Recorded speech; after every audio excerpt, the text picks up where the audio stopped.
Alors la croissance économique, qu'est-ce qui l'a fait vraiment avancer? C'est la grande question. Et aujourd'hui, on va voir qu'il y a deux manières de voir les choses. La croissance extensive et la croissance intensive. C'est vraiment la clé pour tout comprendre. Allez, on y va. Voilà le puzzle. Comment un pays devient-il plus riche? Est-ce qu'il suffit juste d'avoir plus de tout ou est-ce qu'il y a une sorte de recette secrète derrière tout ça? Et c'est vraiment ça la question de fond. Est-ce que la croissance c'est juste une affaire de quantité? On ajoute des gens, on ajoute des usines, et hop, la richesse augmente? Ou est-ce que c'est plus complexe? On va commencer par la réponse la plus simple.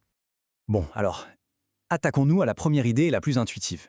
La croissance par la quantité. C'est l'idée que pour faire un plus gros gâteau, il faut juste plus de farine, plus d'œufs, plus de tout. Et ça porte un nom. C'est la croissance extensive. C'est un peu la méthode bourrin, si on veut. Le raisonnement est hyper simple. On veut plus de résultats, alors on met plus de moyens. Plus de travailleurs, plus de machines. Imaginez ce mur. Pour le faire plus long, on ne cherche pas à ce que chaque maçon pose ses briques plus vite. Non, on embauche juste un autre maçon, on ajoute des bras, on ajoute des briques, c'est de l'addition pure et simple. Mais la question c'est, est-ce que ça suffit pour expliquer la richesse des pays modernes? Et c'est là que les choses deviennent vraiment intéressantes. Parce que les économistes, en faisant leurs calculs, se sont rendus compte d'un truc bizarre. Même en additionnant l'effet de plus de travailleurs et de plus de machines, eh bien ça n'expliquait pas toute la croissance. Il y avait un reste, un truc inexpliqué. Ce fameux résidu, ce n'est pas juste quelques miettes. C'est une part énorme de la prospérité moderne. C'est ce petit plus qui fait toute la différence. Ce n'est pas un détail, loin de là. C'est en fait un des moteurs principaux de l'économie. Alors, cet ingrédient secret, qu'est-ce que c'est?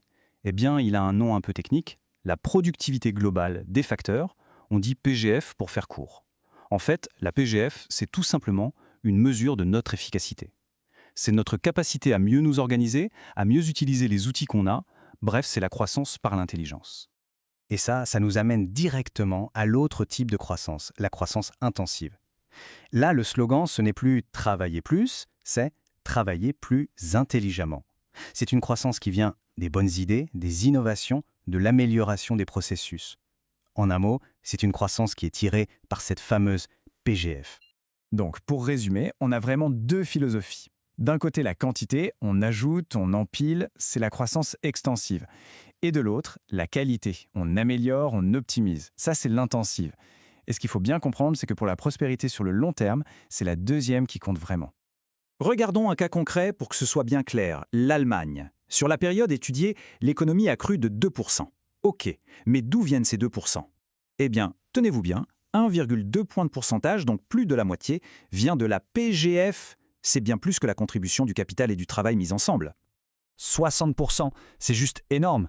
Ça veut dire que 60% de la croissance allemande n'est pas venue de plus de choses, mais de faire les choses mieux.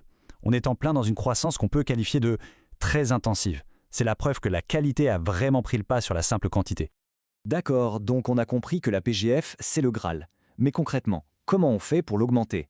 Quels sont les ingrédients de cette recette miracle qui rend une économie plus efficace? C'est ce qu'on va détailler tout de suite. Alors, il faut savoir que ce n'est pas de la magie. Les économistes ont une méthode pour mesurer ça. C'est un peu comme des mécaniciens qui ouvriraient le capot d'une voiture. Ils ne regardent pas juste la vitesse, ils analysent chaque composant du moteur pour voir ce qui contribue à la puissance. C'est pareil pour un pays. Et quand on applique cette méthode d'analyse à différents pays, on voit que tout le monde ne joue pas de la même façon. L'Allemagne et la Corée du Sud, par exemple, sont clairement dans l'équipe PGF. Leur croissance repose énormément sur l'efficacité. La France, elle, sur cette même période, a un jeu un peu plus équilibré, disons, entre l'investissement et les gains de productivité. Bon, revenons à notre recette pour booster la PGF. Concrètement, sur quel bouton on appuie? Les économistes s'accordent en général sur 5 grands déterminants. On va décortiquer chaque point. Le premier, et sans doute le plus important, le capital humain. Qu'est-ce que ça veut dire? Eh bien, ça veut dire investir dans les gens. L'éducation, la formation, la santé, une main-d'œuvre qualifiée et en forme, c'est la base de tout. C'est ce qui permet d'avoir des travailleurs plus productifs, plus innovants. Ensuite, numéro 2, la recherche et développement et le progrès technique.